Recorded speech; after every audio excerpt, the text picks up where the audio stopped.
her marriage would be. In fact, it was very tumultuous and abusive. Because Donna was a minor, she could not seek help from a domestic violence shelter or even sign her own medical consent forms at hospitals. But because she was married, there was nothing that Child Protective Services could do. Donna was simply stuck. Now, this sounds like a story that comes from a developing nation. Surely this does not happen here in the United States, where we pride ourselves in the rights and liberties for all. The sad reality is that Donna is one of 300,000 children who are married each year in the United States. In fact, her story took place in 1995 in Kentucky.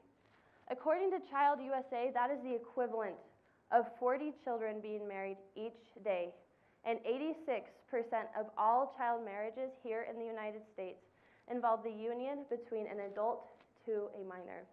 So we would think, surely there's some form of legislation to protect our children. But the sad reality is that there is no such legislation. Only 4 states in the United States have outlawed child marriage and insisted that both parties show that they are over 18. Utah is not one of them. In fact, Utah is right over here in number 2, where if you are 14, 15, or 16, you can get married. And if you are pregnant, there's no age limit.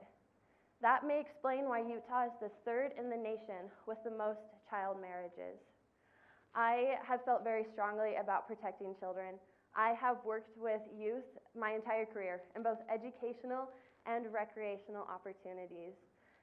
I have studied this, and I feel very strongly that we need to create an awareness, because there is not an awareness of what is going on here in our own communities.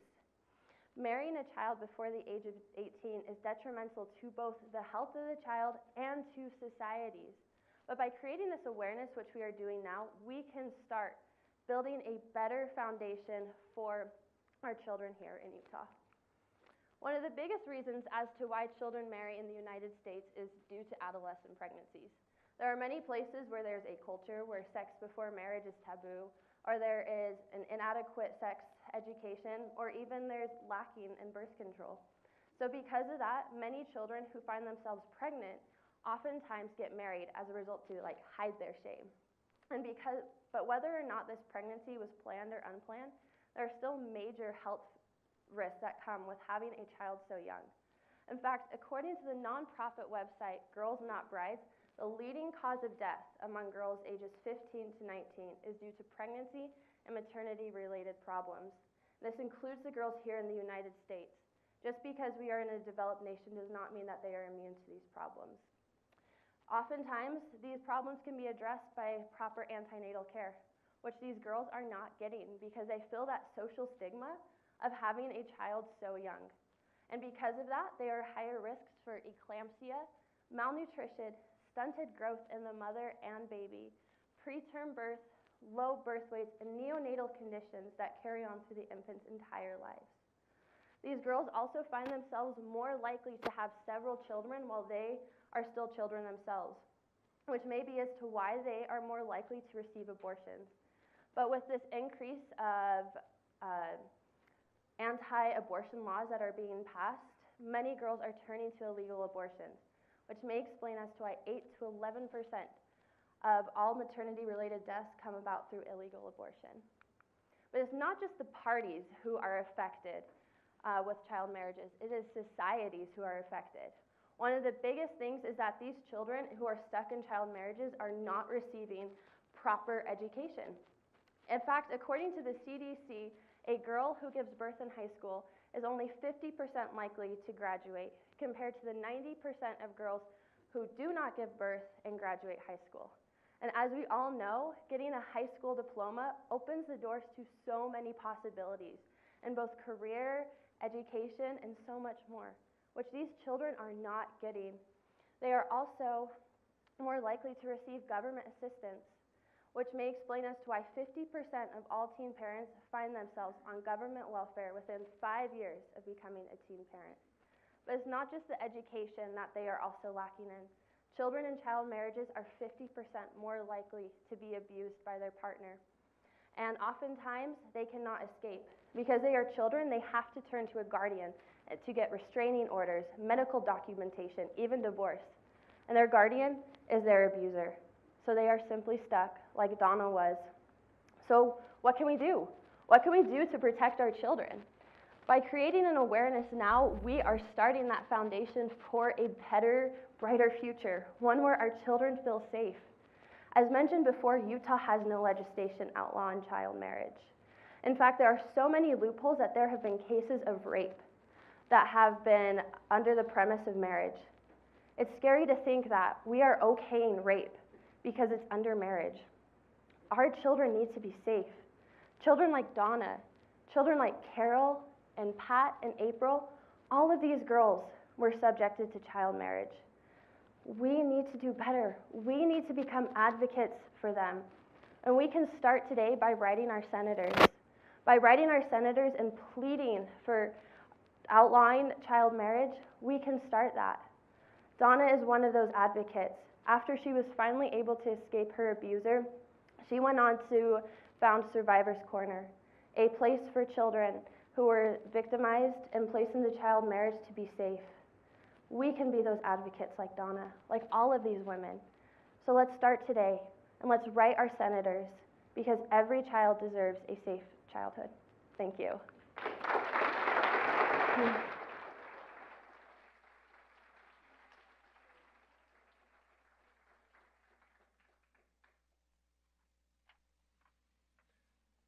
love it when my students do so good.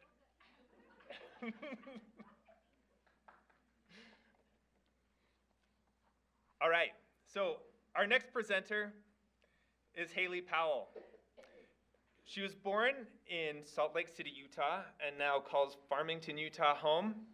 She is majoring in communication, which I must say is an excellent decision. She's a sophomore. She attended Bountiful High School, and her career goals are to become an educational attorney. Her instructor this semester was Stephen Salmon, and she will be presenting a speech entitled, Yes, You Can.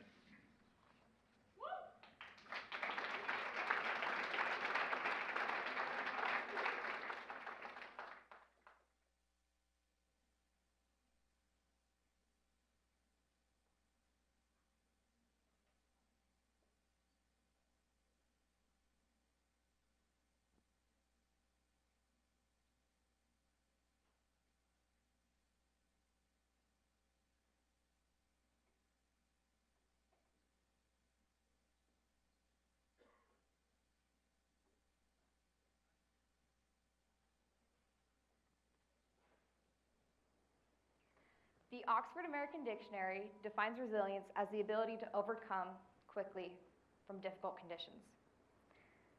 I define it as never giving up. Many parents wish for their child to engage in an extracurricular activity growing up. Mine were the same. They did the typical enrolling your daughter into dance class. I get my coordination from my father. Next, they tried soccer, and I get my speed from my mother. After 2 failed attempts to get their rhythmless, clumsy daughter to engage in a sport, all hope was lost. Until one day, a stubborn, red-headed 6-year-old girl decided that she wanted to be a ninja. I can only think about what my parents were thinking that day. Our daughter, a ninja, is she serious? Can she do this? Yes, I can. I was serious, and I did it. My name is Haley Powell, and I'm a first-degree black belt in mixed martial arts. Today, I'd like to share with you the importance of never giving up. There are 2 parts to never giving up. First is having faith in yourself, and second is having a support system to fall back on. At the age of 8 years old, I was put into my first ever karate competition, and I was so excited. I was ready to take on the ring. With one caveat, I did not want to fight any boys. They would be bigger than me, stronger than me, and I would lose. Imagine my shock and horror when I got to that competition and I was told that I would only be fighting boys. I turned to my mom and I said, Mom, I can't do this. I'm not strong enough. I'm going to lose. She said, Haley, you can do this. You are strong. Have faith in yourself. Round after round, I knocked every single one of those boys out of the ring. And I walked home with 4 first-place medals wrapped around my neck. Another time that I had to have faith in myself was during my bamboo belt test. Now, for those of you who don't know, that's the belt before black. In the weeks leading up to that belt promotion, I had "Yes, I Can" written on my arm to remind myself that I can do hard things.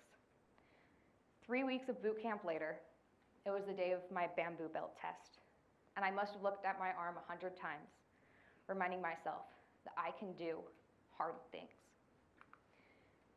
The second part of never giving up is having a support system to fall back on.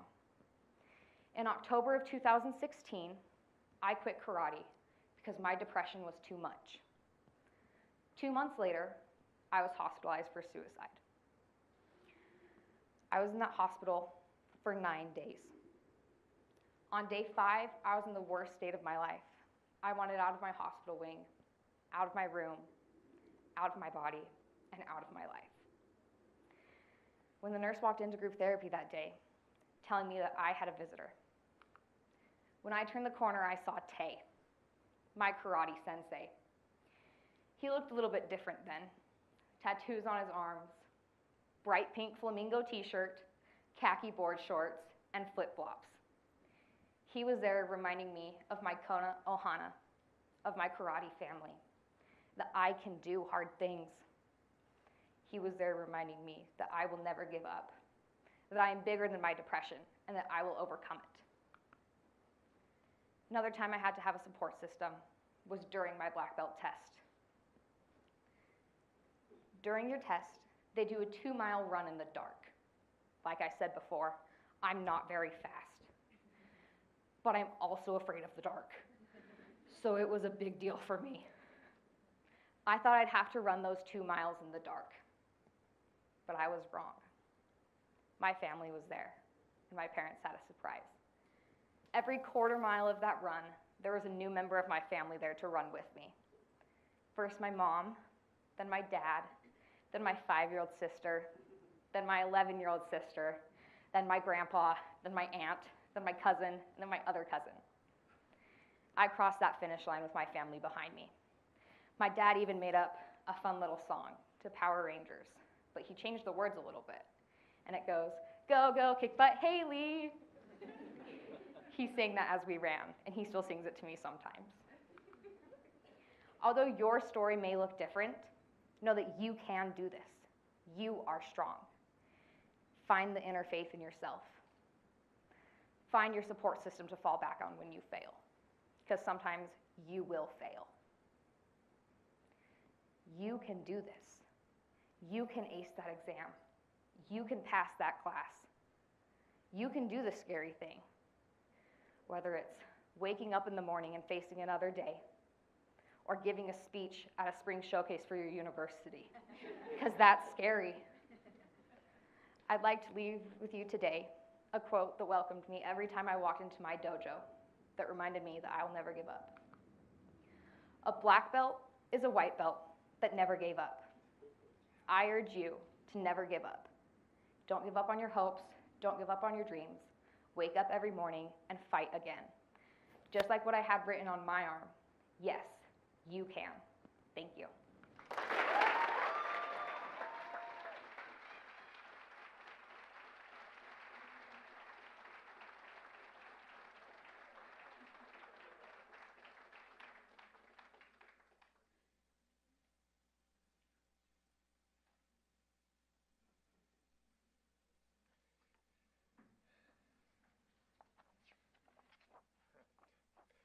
All right, thank you, Haley. Our next presenter is Audrey Call. She was born in Philadelphia, Pennsylvania, and now calls Platte County, Missouri home. She's currently a business major with a minor in communication. She's a freshman here at Weber State, and she attended Platte County High School in Missouri. Her professional goals are to become an entrepreneur, and her instructor for this semester was Brent Warnock. She'll be delivering a speech entitled, "How to Read a Textbook Backwards."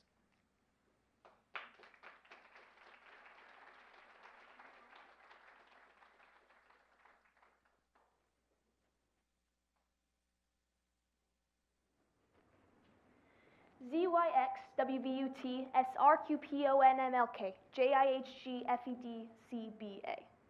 That was the alphabet backwards. And this is a 1,215-page textbook. Who here has had to read something like this before? Pretty much everyone. I have felt your pain. I'm such a slow reader, and it takes me forever just to read a small chapter of a textbook. Is there anyone willing to tell me how long it would take them to roughly read a 20-page chapter of an English textbook? 40 minutes. 40 minutes? Who said that? All right, 40 minutes. What if I told you I could cut that time in half? Would you be interested in that? Yeah? I guess the better question is, who wouldn't be interested in that? A few months ago, Dawn Knutson, my educational therapist, told me the same thing. One day I called Dawn and I said, Dawn, I have 3 textbooks I need to read this semester. I'm such a slow reader, I don't know what I'm going to do. And she tells me 2 things. Number 1, she says textbooks are organized from small picture to big picture. And our brains don't learn that way. For example, if I gave you the 5 main points of my presentation without giving you the overall topic, would my presentation make much sense? Probably not. And that's because we learn big picture to small picture. Dawn continues to say that I'm going to have to read the textbook backwards. And I see some of your faces. Backwards? How in the world do you read a textbook backwards? And that's what I'm going to be teaching you today. This is a 5-step strategy based off a study method created by Francis P. Robinson, an educational psychologist. This 5-step strategy helps you read a textbook more efficiently by reading it backwards, starting with step number 1. Read the introduction and the summary of the chapter. Reading the introduction and the summary is like reading the intro and the summary gives you the big picture idea of what the chapter will be about. Number 2, read the questions. Reading the questions is like having a treasure map right in front of you. It tells you what you need to look for within the text. Number 3, go back to the beginning of the chapter and read all of the pictures. Fred R. Bernard, an English illustrator, once said, "Pictures are worth 1,000 words." Who here has heard that phrase before? Pretty much everyone, right? Because it's so true. Pictures can tell you so much more than if you were to read the text word for word. Read the pictures. Step 4, read the headings in the bolded text. The author has made these big and exaggerated for a reason. They want you to realize just how important these words are. Read them. Step 5, scan the text using your finger. I'm curious as to what everyone thinks I mean when I say this. Does everyone mind showing me what they think it would look like with their fingers? Okay. I feel like a lot of back and forth going on, yeah? And that's what I thought too. However, we don't need to go back and forth between every single line to understand the text. If we simply do a large S pattern across our page, our brain will automatically pick up and pick out the important words and information that we need. Scan the text using your finger. Let's go over these one more time. Number 1, read the introduction and the summary. Number 2, read the questions. Number 3, read the pictures. Number 4, the headings in the bolded text. And number 5, scan the text using your finger. I want you all to do me a favor. I want you to take out your phones. And I want you all to take a picture of this.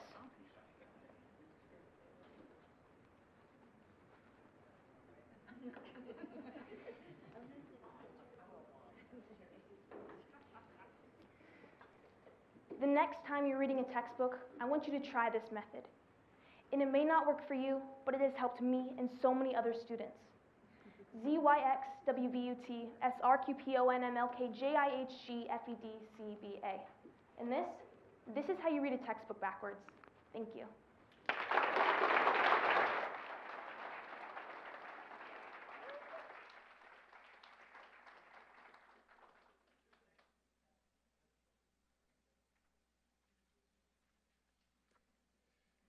All right, thank you, Audrey. Our next presenter is Carson Volk. Carson was born here in Ogden, Utah, and currently calls Hooper his home. He is a biochemistry major here at Weber State and is a junior. He attended Two Rivers High School, and his professional goals are to become a psychopharmacologist. His instructor this semester was Natalie Hales, and he'll be delivering a speech for us today entitled Legalizing Psychedelic-Assisted Therapy.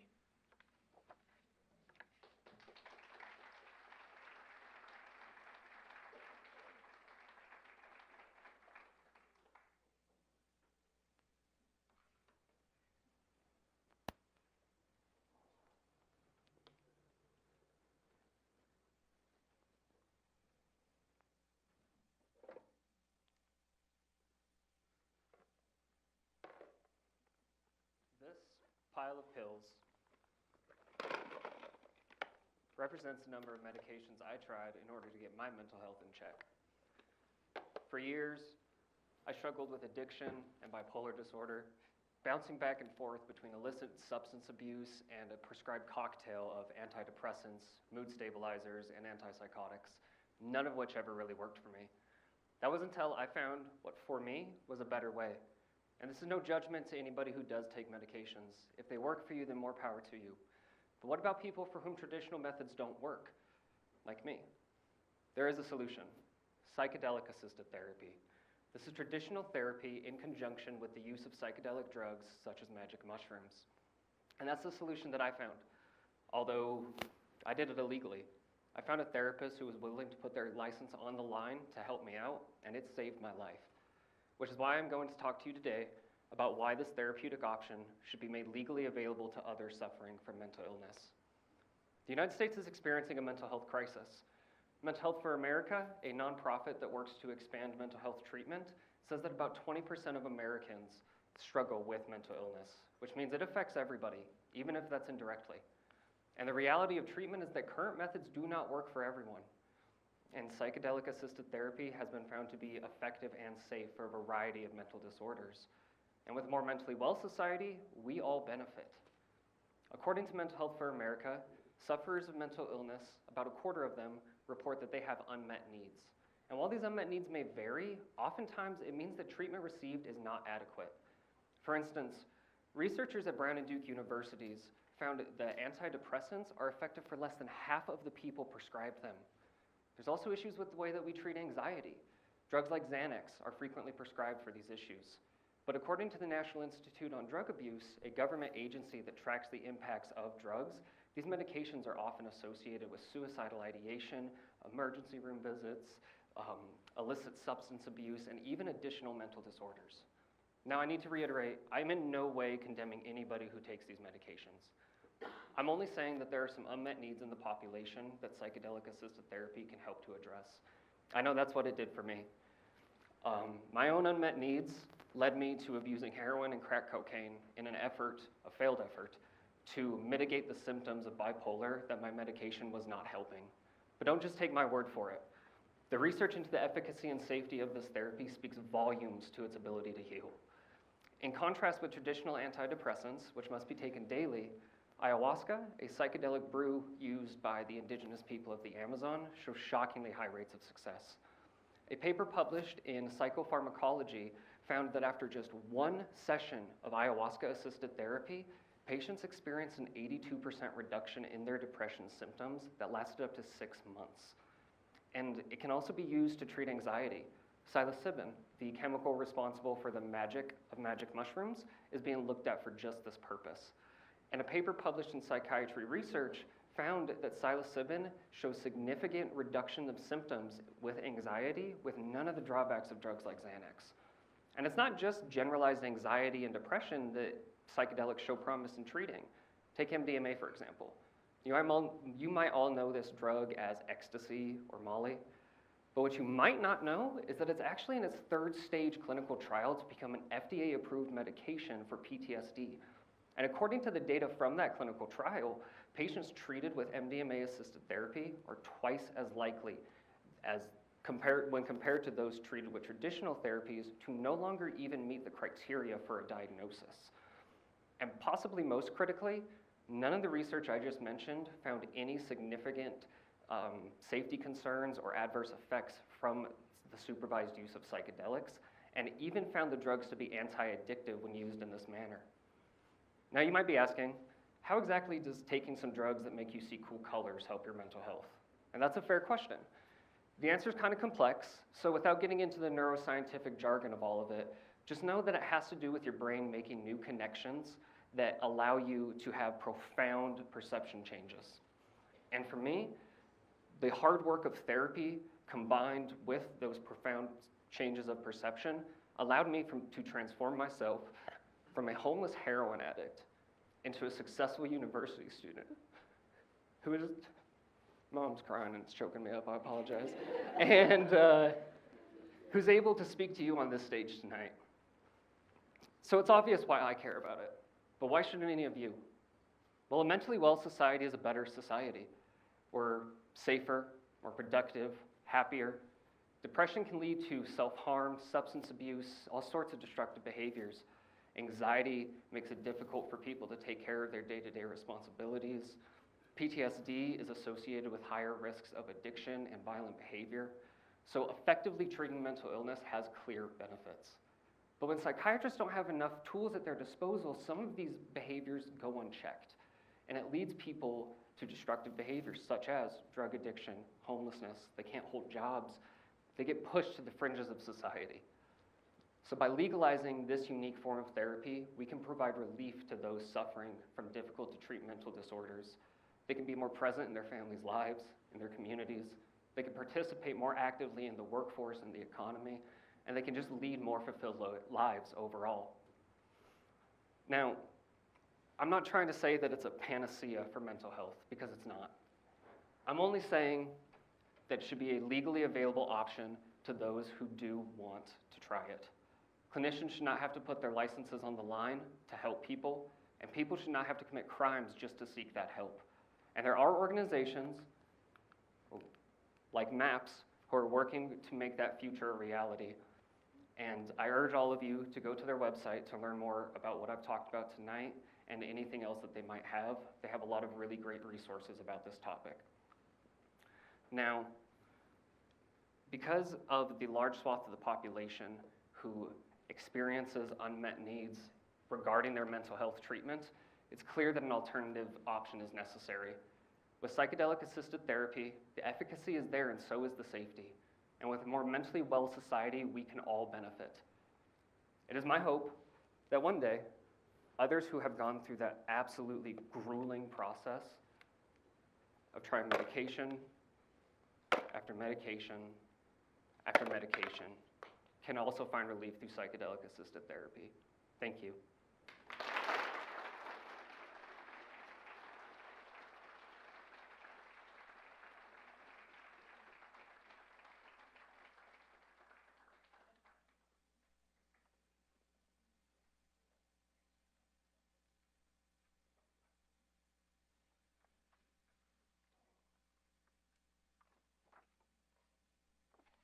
All right, thank you so much, Carson. Can we give another round of applause for all of our finalists that presented tonight?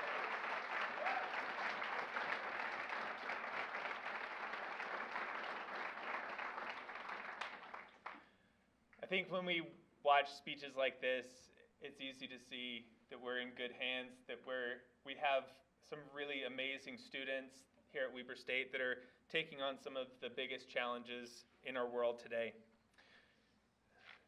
We'd like to present our finalists with a certificate and an honorarium to thank them for sharing their ideas and thoughts with us tonight. So we'll invite Ann Bialois, our department chair, and Ravi, our provost, to come up. When your name is called, come up and receive your certificate. And of course, we need to take lots of pictures. So don't walk away too fast. So first, Ethan Smith.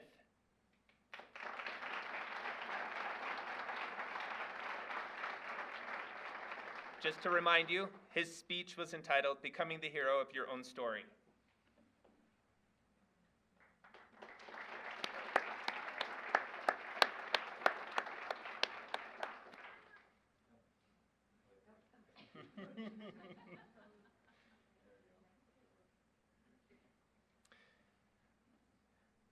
Rebecca Chowan.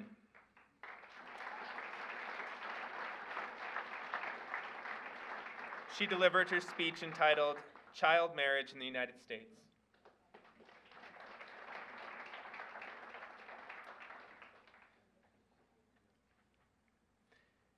Haley Powell.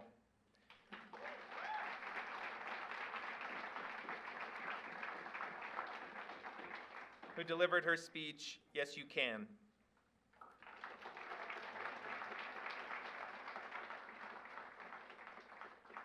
Audrey Call.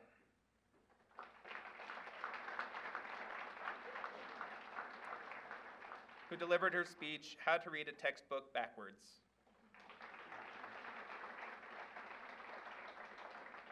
And Carson Volk.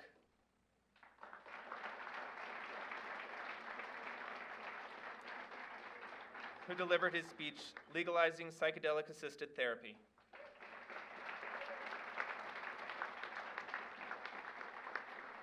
Thank you so much. We appreciate you coming up. We'll move on. Beat it.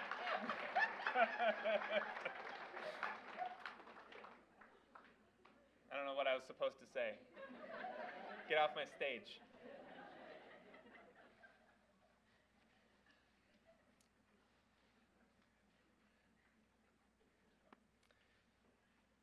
All right, next, it is my great honor to introduce Betty Sawyer, who is the recipient tonight of our Freedom Through Rhetoric Award. The Freedom Through Rhetoric Award is delivered to members of our community who have changed their community for the better through the use of the spoken word. And tonight, we're honoring Betty Sawyer for a lifetime of work in her community. A lifetime advocate for marginalized group, Ms. Betty Sawyer is a communicator, collaborator, encourager, and agent for change. She cares deeply about others and is a strong proponent of freedom, justice, and equality. Her advocacy work includes the creation of the Utah Martin Luther King Jr. Human Rights Commission, the Utah Juneteenth Freedom and Heritage Festival holiday, and Utah Black Roundtable, and co-founding the Project Success Coalition, a local grassroots nonprofit focused on health, education, cultural arts, and advocacy.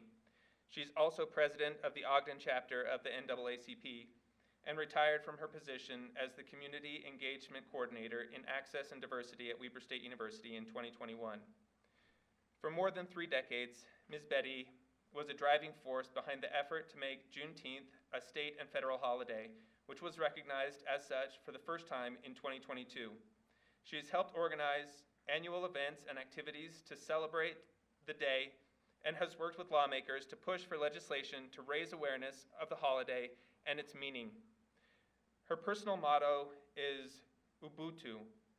I am because we are, and because we are, therefore I am. So thank you, Ms. Betty, and please come up and join me up on stage.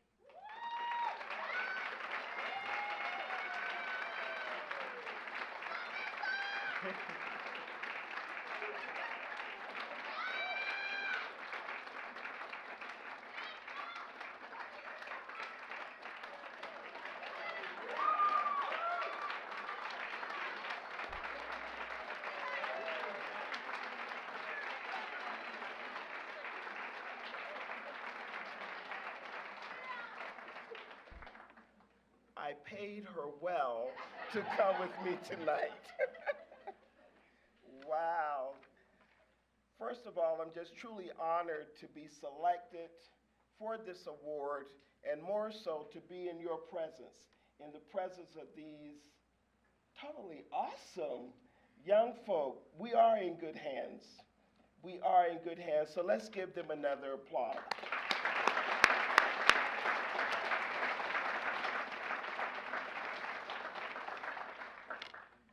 I'm going to confess up front, I've never taken a communications class. Just because I speak in public, I'm not a public speaker, but I do talk a lot. If you ask my mom, she said I talk way too much. Being the youngest of 6 siblings, my favorite question was why? Over and over again. How many of you are the youngest in your family? You know how it is. Everybody want to boss you around, tell you what to do, when to do it, how to do it. Your opinions don't really matter. I wasn't trying to accept that for myself. So I fought back and pushed back and talked all the time. So here I am today. One of the things, even thinking about what to talk about was a challenge. What do I say, after listening to these young folk? So for the last couple of weeks, I was thinking about speaking from Ubuntu. That's my personal motto.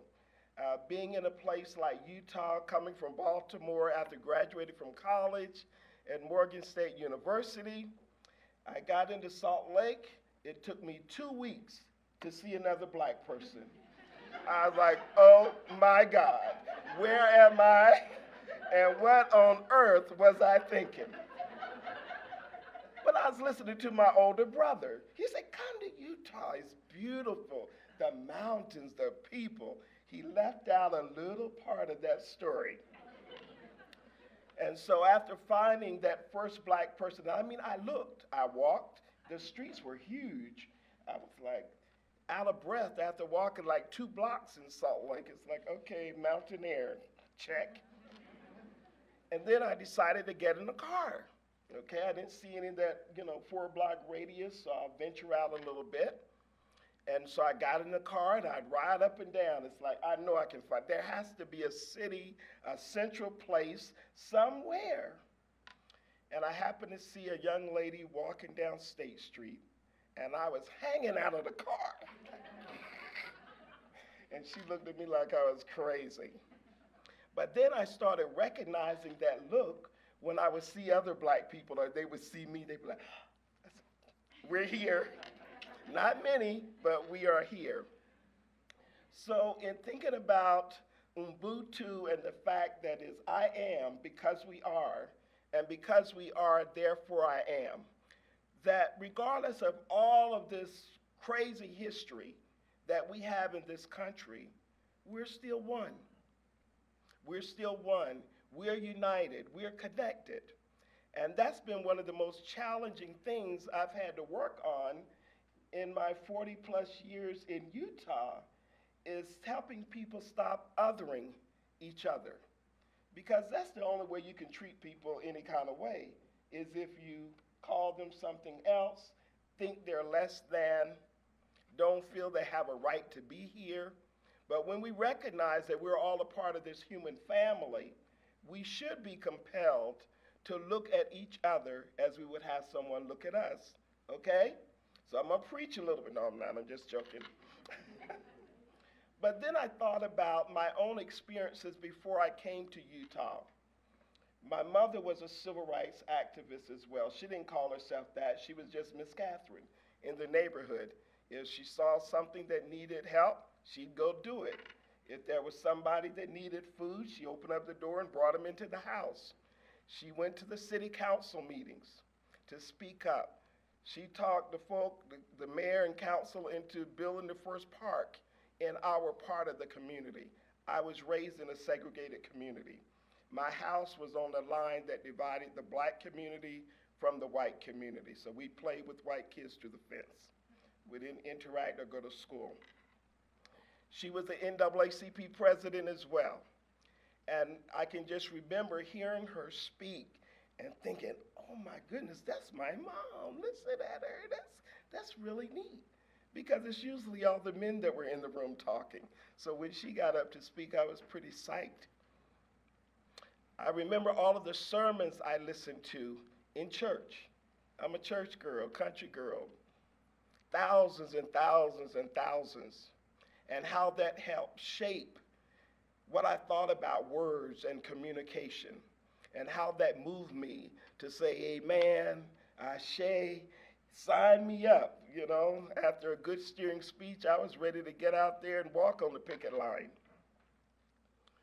But then I started thinking about when I heard my own voice and recognized that I had a voice. Like I said, being the youngest, they didn't pay me any mind, but I would do things to get their attention so they couldn't ignore me. And as you see, my voice is a little distinct, okay? And so when I meet people, I said, you may forget my name, but you won't forget my voice, okay? And a lot of people, oh, I know that voice. That's Betty. I know that voice. I said, that's right. I'll hold on to that. Because I used to be embarrassed of it. It's like, it's deep, it's whatever. It's like, I sound like a guy. I get on the phone. They're like, can I help you, sir? No. B-E-T-T-Y. Oh, excuse me, you know. And here we go again. And so when I first recognized I had voice, I started using it, okay? And I have this thing that I tell my own children and others about doing it afraid.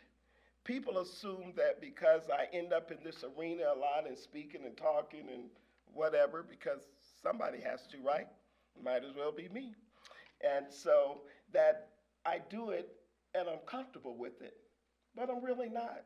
I'm sitting out there praying, shaking. It's like, okay, do some belly breaths.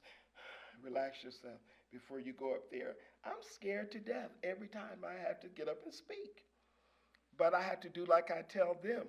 Do it afraid until your fear turns to faith. That's my personal motto. You can write it down and use it, okay? It won't cost you a thing. So once we start walking out these journeys, it gets more comfortable, right? Right? I'm from an African American faith tradition, which is call and response. And when you don't respond, our pastors remind us, that means they'll do what? Talk longer, okay? So you better give me some response up here. I'll keep talking, though I promise I won't. But even as early as this morning, I thought, again, I was going to talk about us working together, the power of collaboration. Then I thought about talking about the fact that we have to move beyond just talking about equity, diversity, and inclusion and being about it, because we write some wonderful statements. I had to speak at a company. Oh, their strategic plan, their mission, their values, benchmarks. It's like, wow, y'all got it going on. And I looked around, there was one black person in the room other than myself. It's like, maybe you have a little extra work to do, okay? But they did invite me back, okay? They did say I could come back and talk to them another day, so I guess I didn't offend them too much.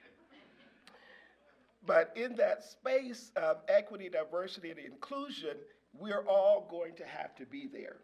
It can't just be me and people that look like me, okay?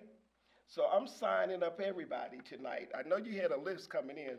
All of your classes, everybody that's here, because we have to realize, just like in Ubuntu, equity, diversity, and inclusion helps us all. All of us are looking for that sense of belonging, right? I don't know about you. I don't want to be the outsider forever. I don't want to be the only one carrying the water forever. I don't want to be pushing upstream. Do you think I like going talking to the governor and fussing at folk? I don't. I would love to be kicked back somewhere, relaxing, chilling out. Before I even come into a space, I have to go through this mental exercise. Okay, Betty, how are you going to say it? What are you going to say? Write it down. Do it like this. Do it like that. Somebody, I have to do that just to come into a space. I want to just be able to walk in. Yo, what's up? How y'all doing today? But I don't have that privilege right now. So it's important that all of us sign up and do the work today, because we all know that our legislature is trying to do some weird things when it comes to equity, diversity, and inclusion. And if we don't pay attention, if we don't mind the story, if we don't stand up, if we don't speak up, if we don't fight, we won't look like anything we hoped it to look like, okay? So do I have you with me today?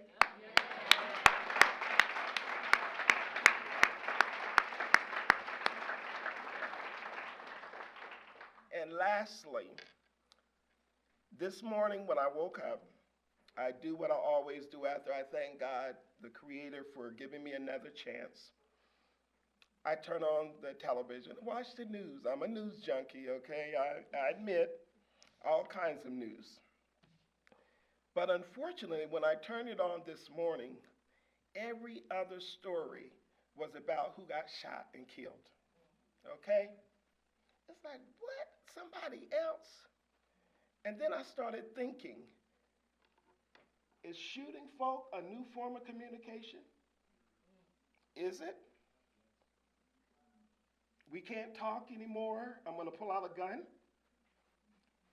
Is that communication? No. But it seems like that's what some people believe, right? Young man knocks on the wrong door. No conversation. No words exchanged. Shot. Young cheerleaders got in the wrong car. And according to the news, she did say, "Ooh, I apologize." But bam, gone. It's like, what's going on? What is going on? A sweet 16 party, a rites of passage. You remember Sweet 16? Well, I don't quite remember it, but I knew I had one. Sweet 16 party, dance, celebration, 4 dead, over 30 injured. It's like, what are we doing? Just this act of using guns instead of words is snuffing out the opportunity for someone else to find and use their words and communicate. So just like diversity, equity, and inclusion, I know we're in Utah, okay? But we all have a purpose for being here and being alive at this particular time and place. And it's not to go along to get along. It's not to turn and pretend it doesn't matter, because in Ubuntu, what hurts you today hurts me tomorrow, or it may even hurt me the same day. We are connected. Not only our past, but more importantly, our futures are connected. So it's up to us to decide what kind of future do you want for yourself, for your children, for your grandchildren. I'm blessed. I have 4 sons, 1 stepdaughter, and 13 grandbabies, okay? 13. And I have a very diverse family tree. I want a better future for them. I don't want my grandbabies having to fight the same fights that I've been fighting my entire life. I was one of 10 students that was selected, and I say that selected to integrate my local high school. I came home from school one day, and the principal of my elementary school was in my living room. I knew I was in trouble. 6th grade. He wasn't alone. My 6th grade teacher and one of the other teachers were in my living room. In my mom's house, it's a long hallway, porch, long hallway, living room at the end of the hall. But it's stairs over here that goes up to the bedrooms. I tried to go upstairs, and they said, "Nope, Betty, come on in here. We're talking about you." And that was another, oh my goodness, I'm in trouble now. And I come from old school where they actually chastise you with the belt or a switch. And I just figured I was in for one. And Mr. Nelson said, Nelson Townsend, "Betty, you're a great student. And we want you to be one of the students to go to Pocomoke High next year." And my heart dropped. I'm the youngest. I watched my siblings at Worcester High, black and gold, marching band, the best teams, plays, all of that. I couldn't wait to get up there and hang out. And my mom's NAACP president. So what do you think she said? Come on, what do you think she said? You're gonna do it. That was the longest summer of my life. I thought I had been betrayed. I didn't think my mom and dad loved me anymore. It was a long, hot summer. And when I showed up on the corner, standing on the corner a few blocks from where I lived, waiting for the bus to take us to the high school, I didn't know how I was going to make it. I didn't know how. I didn't know how. Utah, I was older, a little more mature. I could handle it. I thought, well, I handle it. I guess okay. But being 12 years old, going into that kind of environment, it was such a challenge. And there were only 10 of us. And we met together in the cafeteria. When lunchtime, we're all looking, where are you, so we could kind of hold each other tight. But it was during that time that I had to get the grit and really own my voice and speak up and be my own advocate. My parents were advocates for me, but in that school setting, I had to learn how to be an advocate for myself. I recall being in the 10th grade and I was like sick and tired of being sick and tired. I'm tired of everybody, okay? And I love science. My mom was taking correspondence courses to be a nurse, probably most of my life. But we would play with her books. We played teacher with medical books. And so I love medicine. I love the body, all of that stuff. So I was in a biology class. And again, I was sick and tired of being sick and tired. So I probably just marked anything, A for this one, B for this one, C for this one, D for that. I flunked the test. Mr. Townsend, Nelson Townsend, that was my principal in elementary school. Like most of the black educators and administrators, they became counselors or demoted when the schools integrated. He was now the counselor, the guidance counselor at my high school, at the white high school. He called me into the office again. And he gave me that long talk and said, Betty, I know it's difficult. Look at me, where I was and what I'm doing now. He says, but I know you can do it. I'm not giving up on you, and you're definitely not going to give up on yourself. So you're going to go back tomorrow and retake that test, and you better pass it. I did, but my mom was going to get me too if I flunked it. But Mr. Townsend helped me to realize that it was bigger than myself. The work that was out here wasn't just about me. It was about this bigger thing that we called humanity and living and growing and working together. And so I found solace at that school in athletics. I figured in athletics, it was me and the next young lady. If I worked harder, I could probably run faster, shoot better, and I had enough weight that I could knock them over if I needed to. You know I didn't do that. But I found solace in athletics. And at the school, Miss Pat Westcott was my basketball coach and everything coach, because they didn't have separate coaches for softball. But I played every sport. Give me the ball, that was my release. And I'd almost given up on white people, for real. You know, my mom would always say, they're not better, they're different. Hold your chest out, put your head up, walk out there, no one knows what's in your pocket unless you tell them. And send me off another day. But I'd almost given up. Hate had almost got its root in me. But Mrs. Westcott became one of those cheerleaders for the black students that were there. She took us in. She spent time talking. She spent time encouraging myself and others till I came to the point, okay, not all white people are bad. Not all of them. And that helped open the door for me to expand my own horizon, to expand what I thought humanity and life was all about. So again, I'm giving you all kind of charges tonight. I need professors, faculty, staff. You have to be the Miss Westcotts here at Weber.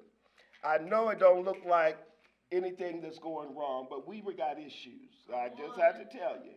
We're a work in progress, just like everyone else. The experience of our black and brown and Asian and Pacific Islander students oftentimes looks a lot different from a lot of your experiences. And oftentimes they're in this struggle alone. And so all of us have to reach out and be intentional about that work while we're here. And so I thank you for spending this time tonight. Again, all of our recipients and all of those that didn't get to speak, I know your speeches were fabulous as well. So I'll just close with a small quote from former Bishop Desmond Tutu, who said, "One cannot change what has happened, but one can seek to forgive and reconcile." That's what time we are now. Forgiveness. First, we got to admit, we know all of that. We got to say we did something wrong. We can't pretend our history is not flawed with wrongdoing and stuff. And I'll just call it stuff. So we have to admit that we have this history in this country, in this institution. Then we have to ask for forgiveness. Not just, I'm sorry, a genuine ask of forgiveness. And then we have to seek to be reconciled. How can I? What can we do? And I add another R. We have to work to repair what I call that breach. And I know reparations is a dirty word across the world, but when you have wronged someone, when a crime has been committed, all of these things, there is work to be done. We just can't say pick yourself up by the bootstraps and everything is equal. It is not. And you know it, I know it. If you don't know it, you're young, educated people. We have so much information. Betty Shabazz came to the University of Utah before she passed away. And one of the young men asked her, well, how do we so and so and so? Because they don't let us do whatever. She says, young man, you are in the midst of an education generation. You have all the information you will ever need at your fingertips. So read, research. You don't have to wait for anybody to tell you what to do. Read it, figure it out, and be about it. Thank you.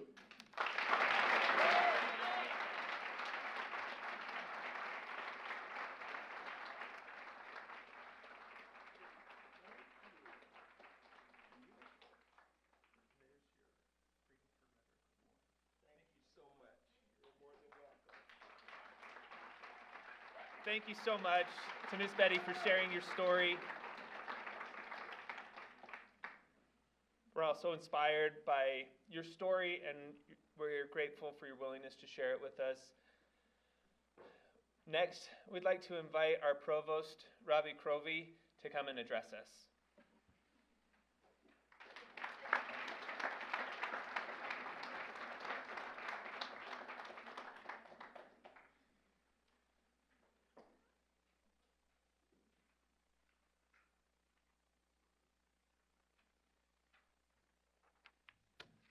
Betty's a tough act to follow, so I'm going to try my best.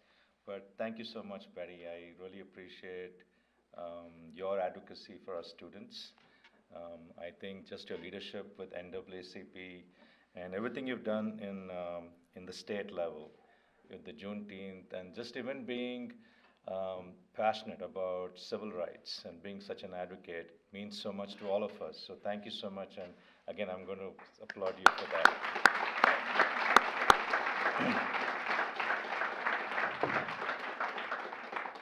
So I grew up in India, and it's interesting because we were taught to speak only when you're spoken to. And then I come to this country, and they were like, you got to express yourself some more. And it was a tough one because I think that expression is all about what you feel. And I thought the students today, Ethan and Rebecca, Haley, Audrey, Carson, you were just amazing. And I think the way you talked about your personal experiences, you were prepared, you're confident, you made it personal. It was very obvious to me that you were passionate about what you were talking. And I think a couple of times, I think I choked. I think the rest of the audience did as well. And so I was just blown away by what you did. And I couldn't even say anything, and so I just want to offer my congratulations to you as well.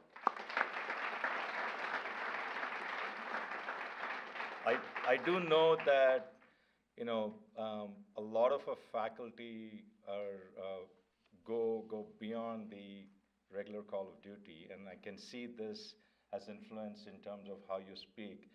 Public speaking is such a difficult thing to do, right? I mean, so but to take a class called public speaking and then going through this basketball kind of a tournament selection format where you eventually kind of come up in the top 5, that is amazing. And I just want to thank our faculty, everyone, especially the communication, is it 1020 or 2010, sorry? 1020, I apologize, I should know that. But I just think it's amazing that our faculty are able to talk to our students about why is public speaking so important, and then you actually practice it. You know what, we talk a lot about general education and its value and its connection to workplace competencies. And I think this communication class really captures that. So many thanks to our faculty for doing what you do, and again, appreciate it very much. I just want to close by saying that, I think that the spring speech showcase, it's really a great way to actually develop your skill sets in how you approach, public speaking. And I think it's a life skill. I am at the receiving end every day with my wife because she's a very good public speaker. And so I would really advocate that for all of you. I never got to that point, but I think it'll help you not only in your personal life, but it's the way you formulate your argument. It's the way you make your case. And being able to do that is an important skill. So again, thank you very much, and I wish you all the best. Thank you.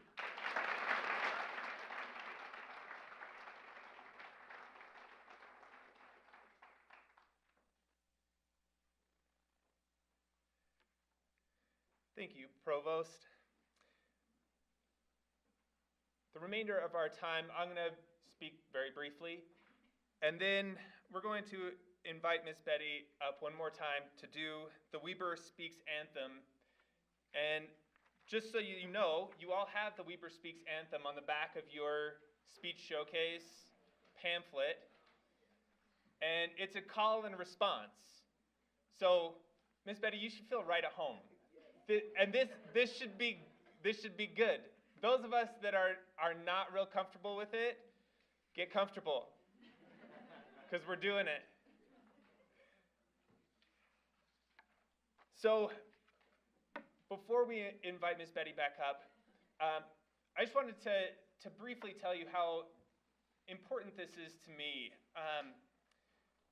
As I've studied the field of communication, so often I get blank stares when I tell people what I do. They're like, so you teach what? Like, oh, I teach communication. And they're like, you mean that thing that I've been doing since I was a baby all my life? That thing? You really need to teach that? And the truth is, yeah, we really do. We really do.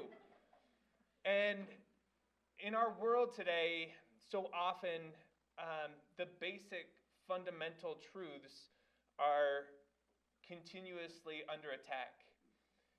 And the way that I define communication is the creation and negotiation of the meaning of reality.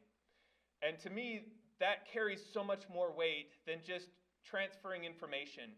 We have all kinds of devices that transfer information, but it's only through human communication and interaction with each other that we create and negotiate the meaning of reality.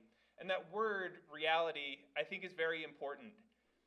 So many people today with phrases like fake news and alternative facts and gaslighting, we have all these attacks on reality.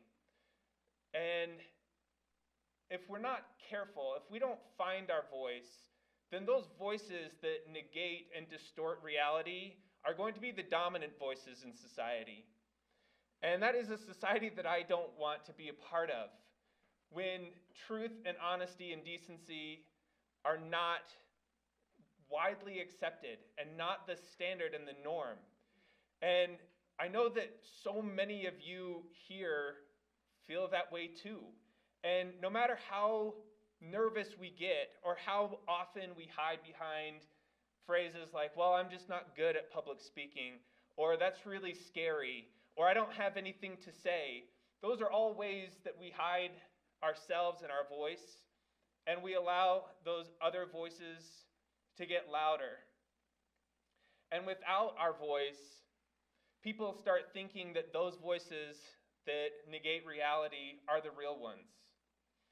And when we find our voice and we stand up for truth, and in this environment of a university, we learn how to make sure that what we're saying is truth and to verify what people are saying so that we're not falling into the trap of denying reality. And we can disagree, and that's great. That's what we're supposed to do. But we can engage in good faith. We can communicate our truth and hear other people's truth, and it's still truth. So I love this field of communication. I love teaching public speaking. I love seeing the growth and progression so quickly in just a semester, how much the students grow. And it makes me very hopeful about what our society can become when young people with important things to say put aside their fears and their doubts and their insecurities, and they're willing to share their truth. So thank you so much, not just to our presenters and our finalists, but also to everybody who took these classes and took a risk and learned something. And I hope that you go out and you're able to share your truth with people in our communities. So thank you so much.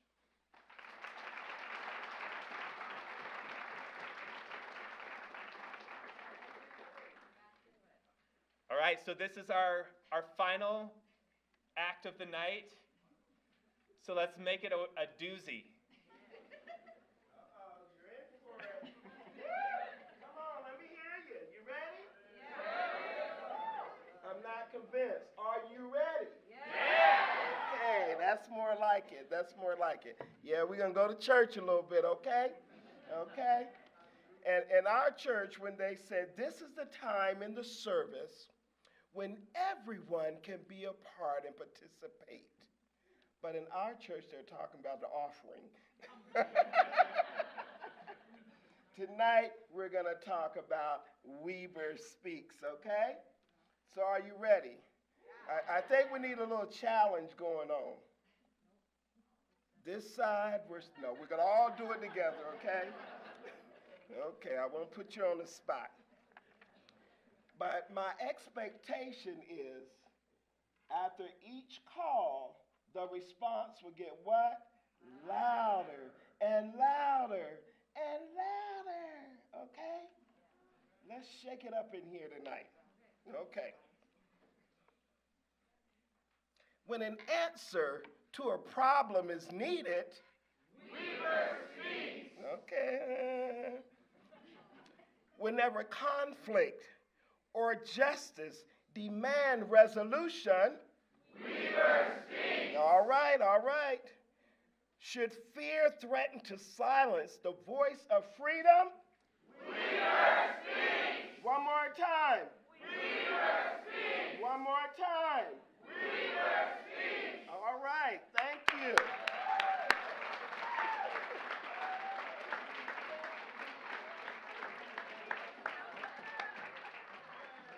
Thank you so much to everybody for coming tonight. We're so grateful that you're here to support our students and our faculty and our university. Thank you. Have a great night.